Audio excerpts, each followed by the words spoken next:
안녕하세요. 저는 32살 주부이자 직장 여성입니다. 회사가 오산이라 결혼 후 경기도 평택에 살고 있어요. 결혼한 지는 이제 만 2년째가 돼가고 있습니다. 아직 아이는 없고 올해는 아이를 가지려고 계획 중입니다. 저는 사실 지금의 남편을 만나기 전인 28살에 다른 사람과 결혼을 앞두고 있다가 파혼한 경험이 있어요.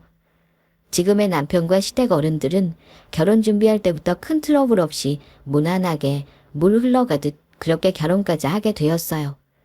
하지만 제가 결혼을 앞두고 파혼했을 때는 상대방 가족에게 속은 게 너무 크다 보니 다시 결혼할 생각이 안 들더라고요. 다시는 사람을 못 만날 줄 알았는데 그래도 결혼할 사람들은 다 인연이 있나 봅니다. 이혼한 분들도 많지만 저처럼 결혼 전에 아예 파혼으로 끝내는 경우도 참 많죠. 저는 상대방 가족의 잘못으로 파혼한 케이스입니다. 제 사연 들어보시고 결혼 앞두고 계신 분들은 저같이 당하는 일 없길 바라는 마음이에요. 저는 그땐 아이도 어렸고 저는 결혼을 일찍 할 생각보다는 돈을 모으는 데 관심이 많았어요. 주식 투자나 부동산에 관심이 많았고 제 자산을 늘리는 게 제일 큰 관심사였습니다. 전문대 졸업하자마자 취업 후 저는 한 달 월급의 80% 이상은 전부 저축했습니다. 한 1년 정도 그렇게 하니 목돈이 되고 그 목돈은 다시 주식이나 펀드에 재투자했어요. 그때는 시황이 좋던 때라 적금 이자보다 훨씬 낫더군요. 그리고 3년간 불린 돈으로 다 해서 올 현금으로 작은 평수 빌라를 하나 샀습니다. 근데 그게 운 좋게도 근처에 전철역이 개통되면서 2배가 넘게 올랐습니다. 저희 부모님은 상가의 건물주라서 월세는 다 합해서 몇백 되세요. 집은 인천에 있는 자가입니다. 노후 준비 되어 있으시고 아직까지도 아버지는 일하시고 엄마는 소일이라도 하세요. 전 장녀고 여동생 한 명은 공무원입니다. 아주 부자라고는 할 수 없지만 가족 다 자기 밥벌이 가능해요. 저 역시 부모님한테 기대기보다는 혼자 경제적 자립을 하는 게 목표였습니다. 저는 그전 남자친구를 26살 회사 다닐 때 같은 회사 직원의 소개로 만났습니다. 소개받을 당시에는 너무 진지하게 만나지는 않았어요. 남자친구는 명문대를 나와 대기업에 다니고 있었습니다. 저보다 4살이 많았고요. 대학원까지 졸업하느라 30이라는 나이에 취업했고 모은 돈이 많이 없었어요. 저는 그냥 가볍게 만났지만 대화하면서 서로에 대해 알게 되고 서로의 집안 사정 같은 거? 그런 것도 조금씩은 공유하곤 했고요. 남자친구는 만난 지 얼마 안 되었는데 저한테 되게 잘해주고 자기는 결혼해서 아기 낳고 얼른 자리 잡는 게 목표라면서 연애한 지 1년도 안 되었는데 저한테 결혼하자는 말을 많이 했어요. 은지야, 우리 언제 결혼할까? 나는 은지가 된다고만 하면 다음 달에도 할 수 있는데 얼른 양쪽 집에 인사도 드리고 결혼하고 싶어. 지금 너도 딱 좋은 나이잖아.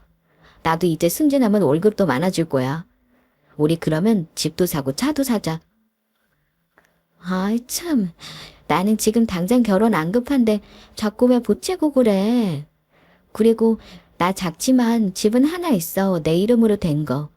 오빠는 얼른 돈 벌어서 결혼자금 마련해. 아직 돈도 많이 없으면서 결혼은 무슨. 난 2년 정도 더 있다가 하고 싶어. 아예 30살 넘어서 하는 것도 좋고. 뭐? 집이 있어? 허, 나는 월급으로 학자금 대출 아직도 갚고 있는데 벌써 집까지 샀단 말이야? 내 애인 대단하다. 제가 집이 이미 있다는 소리에 남자친구는 그때 눈이 휘둥그레지면서 좋아하더라고요. 대단하다고 해주니 정말 제가 대단하게 느껴지고 괜히 그때는 기분이 좋았어요. 그 이후 만나면서 저는 남친의 집에 대해서도 조금씩 알게 되었습니다. 남친네 집 어머니는 기사식당 운영하시고 아버지는 무직이세요. 가끔 식당 일을 도와주면서 지낸다고 하시고요. 디자인 회사 다니는 여동생이 하나 있었습니다. 남자친구도 마찬가지고 우리 집에 대해 조금씩 알게 되면서 제가 부족함 없이 자란 여자라는 걸 알게 되었고요. 연애하는 동안은 저한테 참 잘해줬습니다. 만난 지 1년이 좀 넘었을 때 저한테 프로포즈를 했고 저는 이듬해 봄에 결혼을 하기로 양가 부모님 동의하에 상견례 전에 날짜부터 먼저 잡았어요. 그리고 저희 집에 먼저 와서 결혼 허락을 받았습니다. 남자친구는 저희 부모님을 결혼 전 3번 정도 만났고요. 남자친구를 만나본 부모님은 사람은 좋은 것 같다고 결혼에 크게 반대를 하지 않으셨습니다. 당사자가 좋다면 좋은 거지라면서 흔쾌히 허락을 해주셨습니다. 그 사람도 저희 부모님이 좋은 분이신 것 같다고 장인어른 장모님 하면서 잘 따랐습니다. 그리고 남자친구 집에 인사를 하러 가게 되었습니다. 남자친구한테 물어보니 분당에 있는 아파트 전세 사신다고 했었거든요. 직접 가보니 50평대 아파트에 집은 아주 넓고 좋더라고요. 남자친구 부모님은 집을 안 사시는 이유가 있다고 하시면서 재산이 많은 것처럼 말씀하셨습니다. 그때까지만 해도 솔직히 이 정도면 걱정 없겠다 생각했어요. 제가 갔더니 정말 임금님 수라상처럼 상다리 부러지게 차려주셨고 너무 좋은 어머니셨어요. 식사 후 남자친구와 여동생이 커피를 사러 갔고 그때 어머니가 꺼내신 얘기를 듣고 나서부터는 저는 이 결혼에 대해 고민하기 시작했습니다. 원래 여자는 결혼하면 본인 집 다 버리고 오는 거야. 너도 그럴 각오로 결혼하는 거잖아? 태섭이랑 돈 얘기는 해봤어? 너는 어린데 벌써 집도 샀다면서. 지도 돈 보태달라고 모은 돈 없냐고 생떼 부리는데 그 얘기 듣고 너 원망 좀 했다. 근데 네 돈이 우리 돈인 거고 우리 돈이 네 돈인 거잖니? 오히려 잘 됐다고 생각한다. 덕분에 빚은 좀 줄겠네. 차도 하나 사라. 이런 식으로 얘기하셨어요. 빚이 줄겠다니. 대체 무슨 의도로 말씀하시는 건지 잘 모르겠어서 당황했는데 별 내색 없이 커피 마시고 대화 좀 더 하다가 나왔고 남자친구랑은 저희 집 근처 카페에서 얘기를 좀 더 나눴습니다. 이제 우리 서로 금전적인 부분을 오픈하자 해서 그 자리에서 오픈했습니다. 얘기하면서 알게 된 사실이 남자친구가 입사한 지 얼마 안 돼서 월급이 얼마 되지도 않는데 그 돈을 다 엄마를 보내주고 있다는 걸 알게 되었습니다. 심지어 집의 보험료만 무려 120만 원이라는 것도요. 생명보험부터 효도보험 등등 수입자는 당연히 엄마고요. 그리고 본인 이름으로 된 빚은 없다고 했습니다. 저는 그 말을 믿었고 일단 빚지고 시작하는 건 아니니 다행이라고 생각했어요. 그리고 그 이후 상견례 날 저희 부모님과 남자친구 쪽 부모님이 처음 만나 결혼 비용이나 혼수, 집 얻는 거 전부 반반씩 하자고 저희 친정엄마가 먼저 제안하셨습니다. 그런데 남자친구 부모님은 한사코 손사래를 치시면서 이렇게 말씀하셨어요. 반반 결혼이라니요. 그래도 남자 쪽에서 집을 해주는 게 맞죠. 집은 저희 쪽에서 해줄 겁니다. 새아가는 그냥 그 집에 맞춰서 혼수하면 되죠.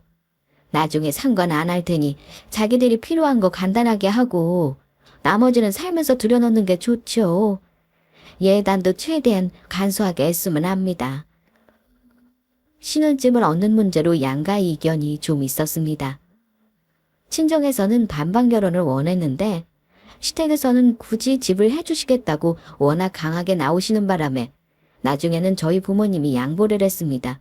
그런데 집을 해주시는 것도 사주시는 건 아니었고 전세를 해주시겠다는 거였습니다.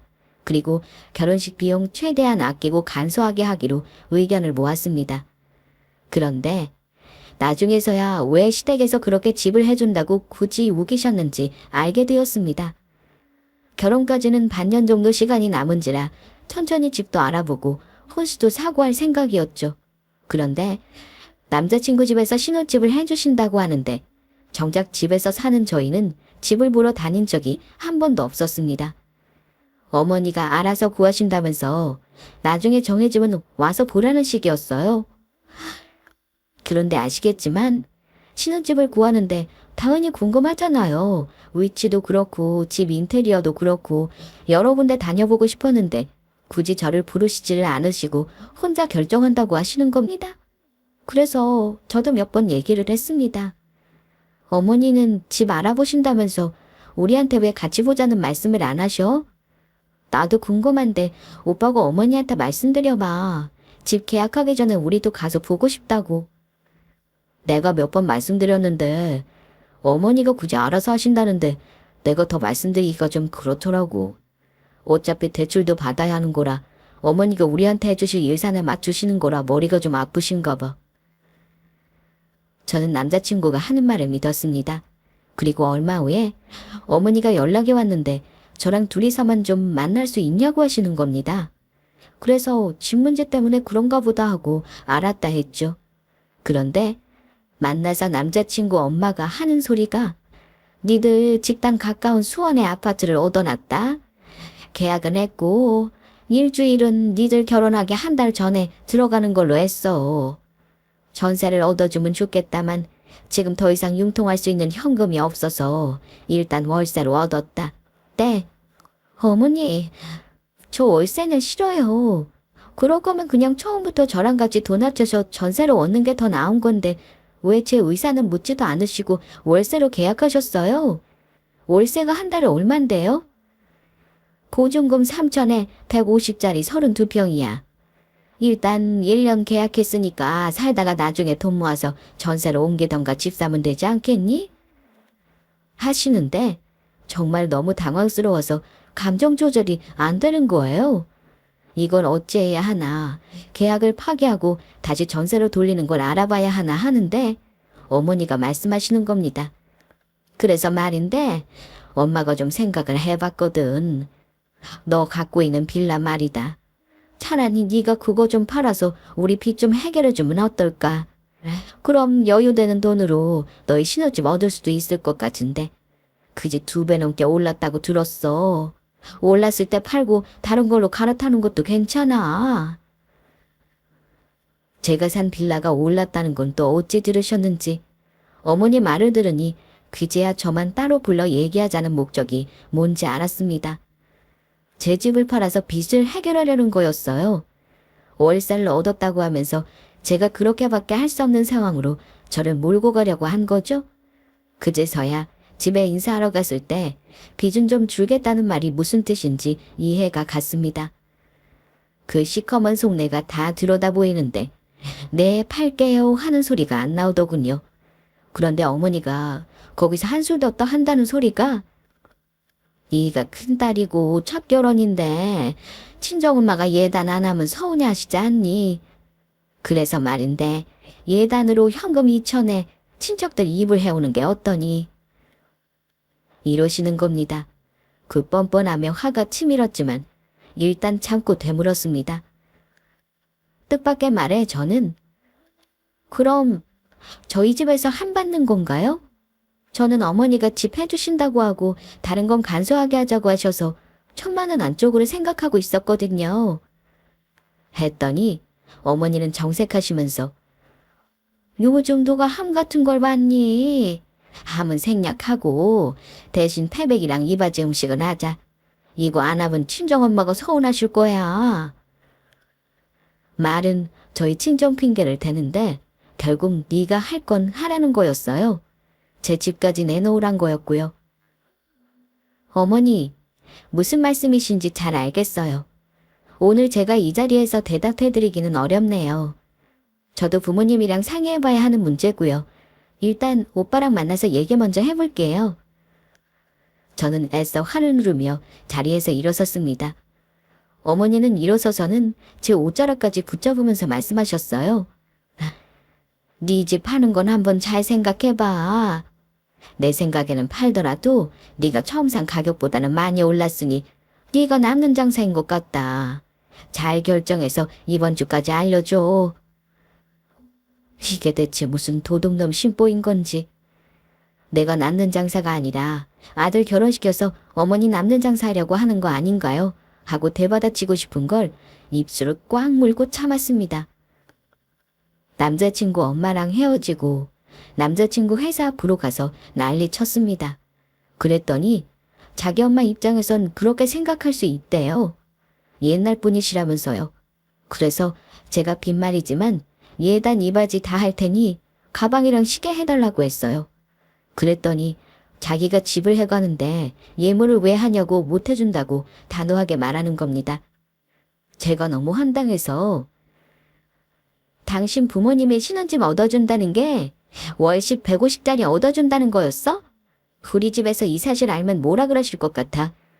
이럴 거면 처음부터 반반 결혼하자. 그런 거 왜 거절하고 집을 해주겠다고 한 거야. 그리고 어머니가 왜 내 집을 팔자고 하시는 건지 나중 이해가 안 가. 지금 세입자에 있어서 빼지도 못할 뿐더러 나는 팔 생각 전혀 없어. 근데 내 집 팔아서 집에 빚을 갚아달라고 하시더라. 대체 오빠네 빚이 얼마가 있길래 그래? 솔직히 그건 우리 어머니 생각도 일리 있는 거 아니야. 너 집 팔면 어차피 들어간 돈보다 훨씬 남는 거잖아. 그걸로 우리 집 대출 급한 거 좀 갚아주고 남는 걸로 우리 대출 껴서 그냥 집 사도 되는 건데 결혼할 사이에 뭐 그리 계산적으로 따지고 그래?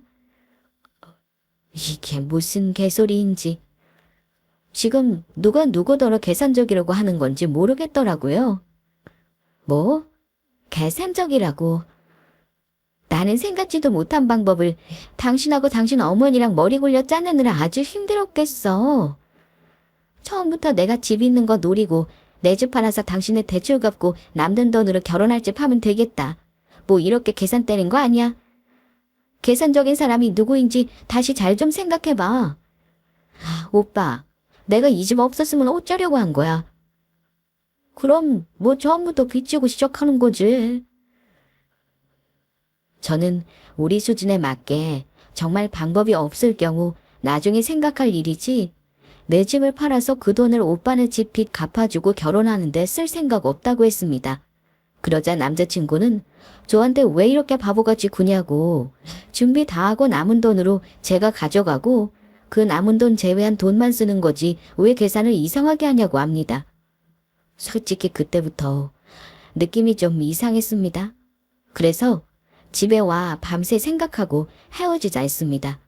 그랬더니 울며불며 이대로 헤어질 수는 없다며 엄마를 설득하겠대요. 설득했는지 남자친구 엄마 전화와서 자기가 욕심을 좀 냈는데 그런 거 다 하지 말래요. 그냥 결혼해서 행복하게 살라고 하더군요. 남자친구가 저한테 싹싹 빌고 집 파는 거는 없었던 일로 하자고 해서 그 일은 그렇게 넘어갔습니다. 그런데 무슨 산 넘어 산이라고. 알고 봤더니 남자친구 집 전세도 남자친구 이름으로 되어 있고 대출도 남자친구 앞으로 되어 있다는 것을 알았습니다. 그리고 무슨 저축은행 대출까지 2천만 원 있다는 걸 알게 되었어요. 결혼 전에 금전 문제는 명확하게 서로 오픈해야 된다는 게 제 생각이었기 때문에 저는 다시 한번 심각하게 물어봤어요. 오빠, 이 대출은 왜 받은 거야? 지금 오빠가 이렇게 큰 돈을 써야 할 데가 없잖아. 부모님 사시는 집에 전세자금 대출이 왜 오빠 이름으로 되어 있어? 나는 오빠 월급보다 훨씬 많이 집 생활비로 나가는지 이해가 안 가. 그걸 왜 오빠가 감당해? 대출 이자는 어머니가 다 내주고 계셔. 어머니가 장사 때문에 급하게 돈이 좀 필요하셨고 밀린 세금 해결하느라 내가 급하게 해드린 거야. 설명은 들었지만 솔직히 저는 부모가 자식 이름으로 돈을 빌리는 게 이해가 가지 않았습니다. 그리고 무슨 세금을 어떻게 밀리길래 몇 천이 밀리나요? 대출 이자를 어머니가 내주신다고 말은 하지만 왠지 뭔가 속이는 것 같다는 느낌이 들었어요. 이대로 결혼하면 안 될 것 같아서 확실하게 말해줬습니다. 결혼하려면 오빠 엄마한테 드리는 월급부터 확실히 정리해야 해. 보험료도 결혼하기 전까지는 오빠가 내더라도 결혼하면 어머니가 알아서 하시는 걸로 말씀드렸으면 좋겠어. 이제부터는 대출도 오빠가 오빠 맘대로 혼자 결정해서 하지 마. 나도 마찬가지로 서로 의논해서 해야 한다고 생각해. 대출금이랑 보험료는 엄마한테 잘 말씀드리려고 했어. 월급을 다 드리진 못해도 생활비로 조금씩 드려야지. 양가의 생활비 드리는 거야 뭐. 저도 반대할 생각 없었습니다. 저희가 돈을 못 버는 것도 아니고 그 정도는 도리라고 생각했어요. 그 뒤에도 결혼 준비하면서 이것저것 문제가 있긴 했는데 그때마다 남자친구는 거의 제 의견 위주로 결정해줬고 시댁에도 가끔 가면 부모님이 마시는 것도 해주시고 제 화장품 샀다면서 챙겨주시고 저희 부모님 갖다 드리라고 과일도 챙겨주시고 했습니다. 그렇게 큰 문제가 없이 순조롭게 결혼 준비를 하나 했는데 그러다 큰일이 터졌습니다. 남자친구가 갑자기 빚이 생겼다며 고백 아닌 고백을 했어요.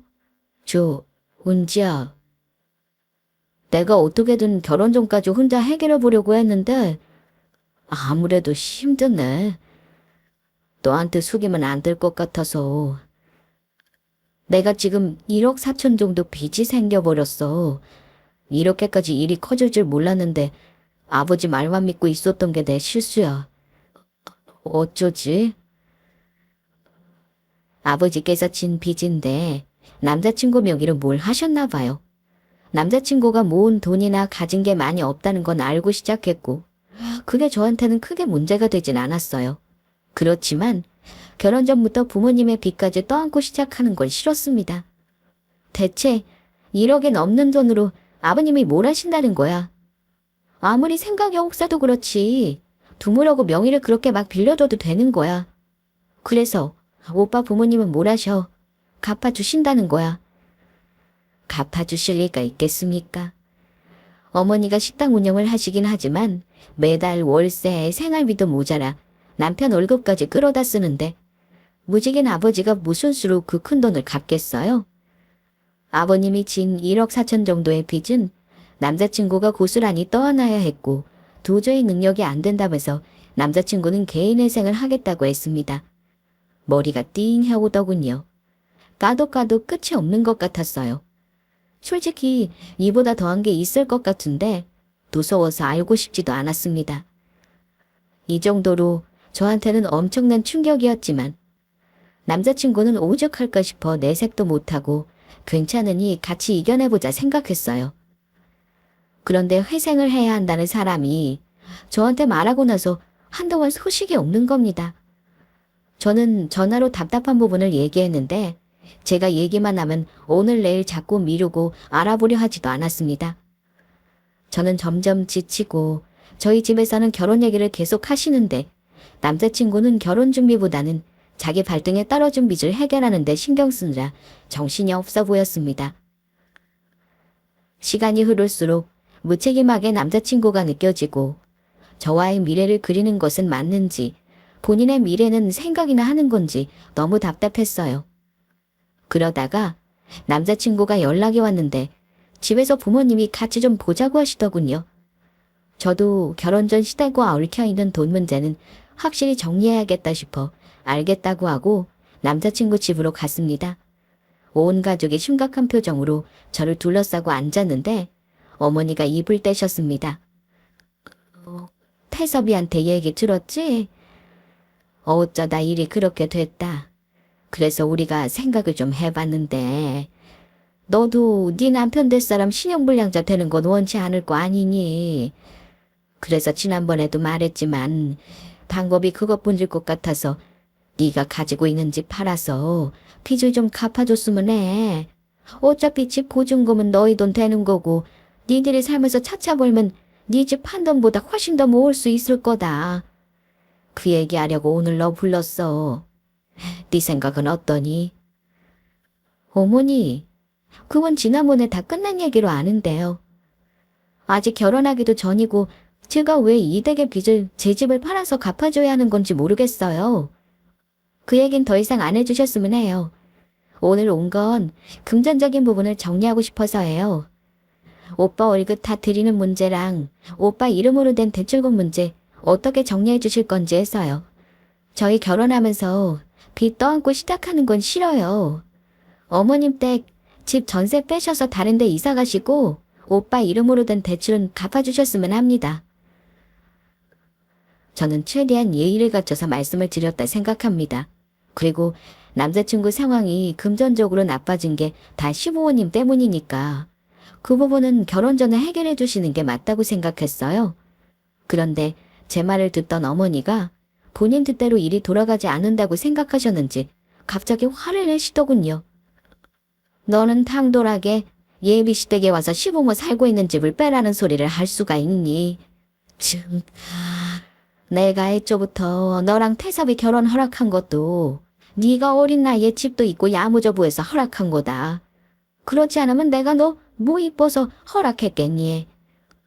이러시는 겁니다.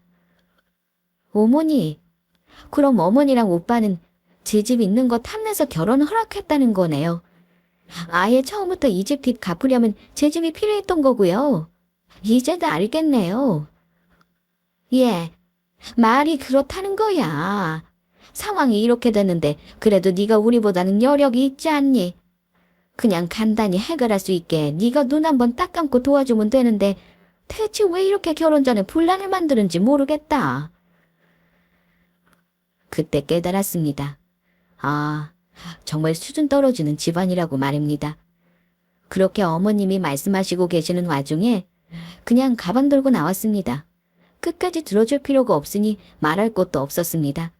그랬더니 시험이 무시하냐는 어머님의 문자와 자기 부모님 무시하냐는 남자친구의 문자 전화로 제 전화기에 아주 불이 나더군요.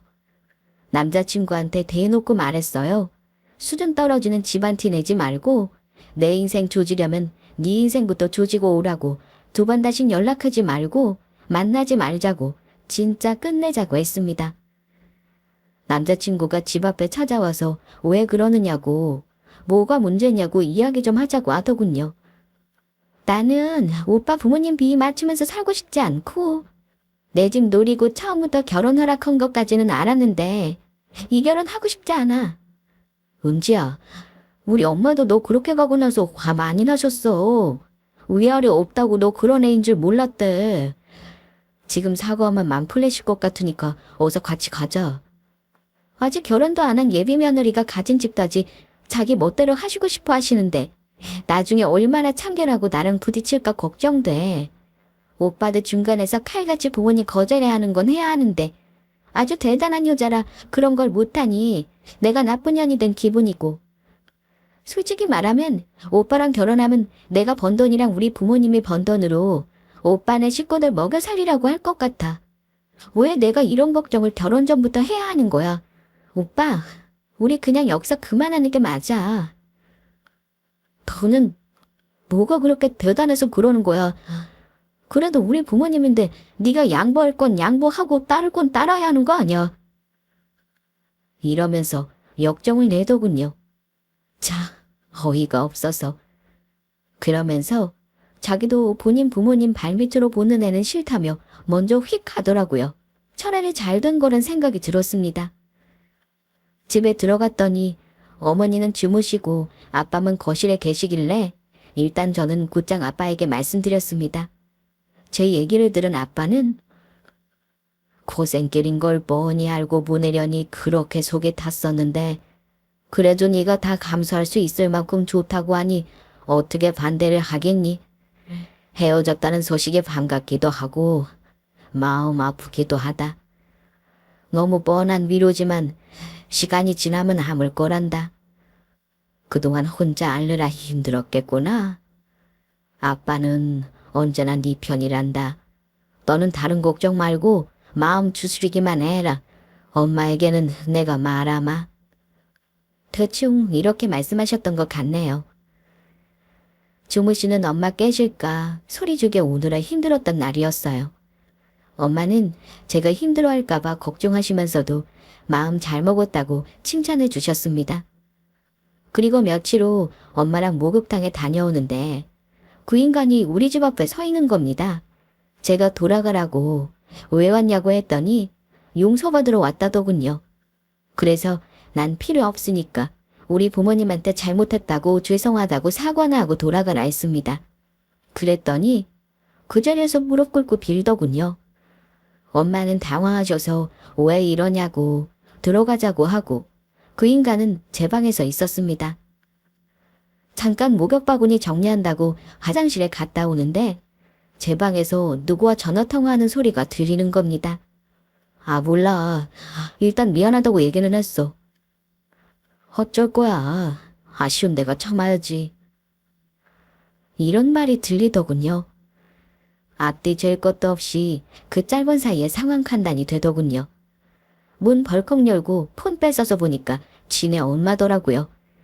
기가 차서 정말 그대를 현관문 나가서 폰 집어던져버리고 나가라고 다시 내 눈앞에 나타나지 말라고 했습니다.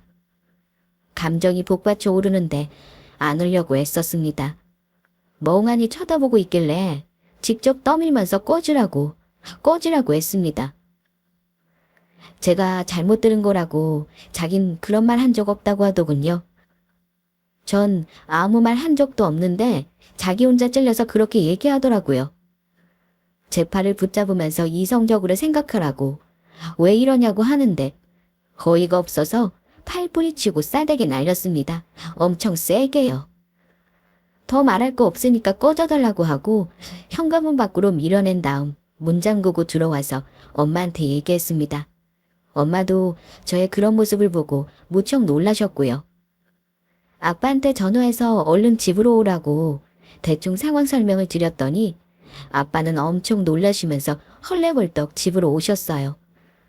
내가 그냥 네가 결혼 안 하는 걸로 조용히 넘어가려고 했는데 더 이상은 안 되겠다. 그 집이랑 얘기해서 다시는 너 못 괴롭히게 단판 지어야겠다. 아빠는 화가 많이 나셨습니다. 저도 이런 상태라면 안전이별 할 수 없겠다는 생각이 들었어요. 포기 못하고 자꾸만 들러붙고 매달리는 거 끊어내려면 어쩔 수 없이 저희 부모님이 개입해야 할 상황이었습니다. 언제 또 찾아와서 난리칠지 모르는 일이었으니까요. 아빠는 남자친구 어머니에게 전화를 하셔서 말씀하셨습니다. 되게 아들하고 결혼 못한다고 바혼 의사 전달한 걸로 압니다. 저희 집에 다시는 찾아오는 일 없게 주의해주세요. 제 딸이 불안해합니다. 어차피 2년이 안 돼서 이렇게 된 거니 대개 아들도 다른 신부감 잘 찾길 바라고요. 우리 딸은 그대에게 줄 수가 없겠네요. 다음에 또 우리 딸을 찾아오거나 전화하는 일이 있으면 저 법대로 할 겁니다. 아시겠어요? 아빠 전화에 남자친구 엄마는 죄송하다는 소리만 연신하셨다고 합니다. 그런데 그 다음날 남자친구가 전화에 카톡에 난리를 치더니 나중에는 남자친구 엄마가 전화와서 저한테 그러더군요. 어떻게 베어먹었길래 남의 귀한 아들을 때리니? 네가 지금 제정신으로 그런 짓을 한 거야. 정말 미쳤구나. 너 그렇게 안 봤는데 우리 아들이 너한테 미안하다고 찾아가기까지 했는데 네가 그렇게 사람을 무시해도 되는 거니? 이러시면서 차마 쓸 수 없는 온갖 쌍욕을 하시더군요. 어느 정도 예상했던지라 저는 할 말을 다 해야겠다고 생각했습니다. 정신 나간 건 그 집 아들이고 난 그 집 아들같이 개념 없는 사람이랑 결혼의 결자도 생각하기 싫어요. 그 잘난 아들 평생 데리고 사세요 그냥. 이 말만 남기고 끊었습니다. 그러고 나서 남자친구 엄마한테는 더 이상 연락 안 오더라고요. 남자친구에게선 그 후 몇 번 연락이 오긴 했습니다. 다시 결혼 준비하자는 개소리와 함께요. 당연히 연락 안 받아주고 있고 수신 차단했어요. 그리고 나서 저는 직장을 옮겼고요. 이제 그 자식은 뭐 어떻게 사는지 궁금하지도 않습니다. 혼수 준비로 미루고 미뤄뒀던 게 신의 한 수였던 것 같네요. 만약 혼수랑 집이 있었다면 파혼을 좀 더 고민했을 것 같습니다. 평생을 함께해도 될 거라고 믿었고 오랜 시간 별다른 문제 없이 만났는데 결혼 이야기가 나오고 이렇게 삐그덕거릴 줄은 차마 몰랐어요. 그래도 결혼까지 생각했던 사람과 헤어지니 저도 속상하더군요. 게다가 온전히 저를 사랑해줄 줄 알았던 사람이 연애 초부터 저희 집안 재산과 제가 가지고 있는 집을 노리고 결혼 준비할 때부터 속내를 드러냈던 게 배신감이 더 컸습니다. 어찌 보면 오히려 다행인데 싶기도 하고요. 만약 결혼한 후 그랬다면 돌이키기가 더 힘들었겠죠? 저는 그 이후 한동안 일과 저 자신에만 집중했습니다. 회사에도 내년 봄에 결혼한다고 설레발을 쳐놨는데 어찌나 부끄럽던지 한동안 정말 죽은 듯이 지냈습니다. 결혼이라는 게 사랑만으로 되는 게 아니구나라는 걸 뼈저리게 깨달았고 한동안 남자고 친구고 아무도 만나지 못했습니다. 그렇게 1년을 정신없이 보냈던 것 같아요. 그리고 시간이 흐르니 상처도 아물긴 하더라고요. 다이내믹한 파혼을 겪고 나니까 비슷한 환경에서 자란 사람을 찾게 되더군요. 서로 가정 환경이나 경제력이나 차이가 클수록 서로의 바닥을 보게 될 일이 많은 것 같다는 생각을 많이 했어요. 그러다가 엄마의 지인을 통해 괜찮은 사람이라면서 선자리를 나가게 되었어요. 은지야, 엄마가 아는 집 아들이야. 키도 훤칠하고 너랑 나이도 동갑이래. 너 언제까지 전에 그놈 때문에 남자도 안 만나고 있을 수는 없잖아. 그냥 부담 갖지 말고 한번 만나서 얘기는 좀 해봐. 그 집안 아들만 둘에 부모님도 아주 점잖고 경제적으로도 걱정 없는 집안이라서 엄마가 부탁한 거야. 엄마도 참, 나 두고 진지하게 만나기 싫어하지. 솔직히 남자를 못 믿겠어. 자신도 없고. 만나서 잘 안 되면 어쩔 수 없는 거야. 사람 인연이라는 게 억지로 안 되는 거 너도 겪어봐서 잘 알지 않니? 엄마 얼굴 봐서 한 번만 나가봐. 저는 그때 파혼한 지 갓 1년이 되었을 때라 남자에 대해 큰 기대는 없었어요.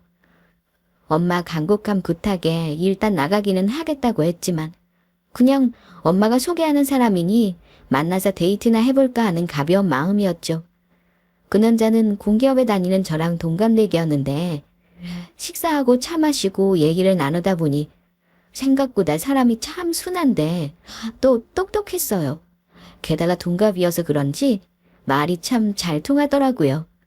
그리고 신기한 게 저랑 관심사도 비슷하고 돈에 대한 개념이나 경제적 능력도 비슷했습니다. 가정 환경도 좀 비슷했고요. 아, 이래서 비슷한 사람을 만나야 하나 보다 하는 생각이 들었습니다.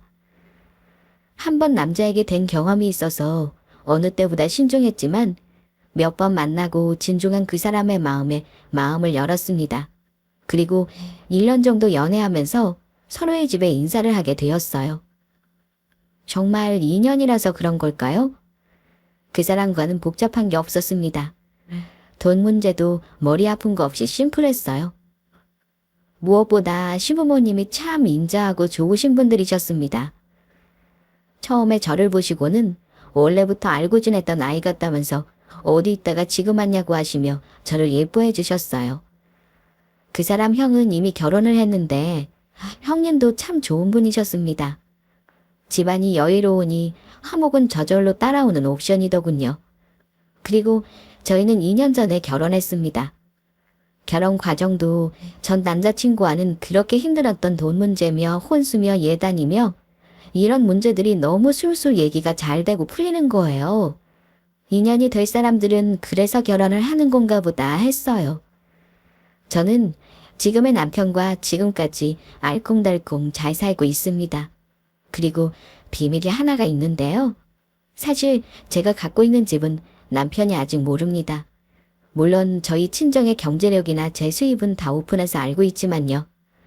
남편을 못 믿어서가 아니라 결혼을 하더라도 개인 돈은 있는 게 어찌됐든 힘이 될 거란 생각에서입니다. 남편과 안 좋을 때를 대비해서 가지고 있는 게 아니고요.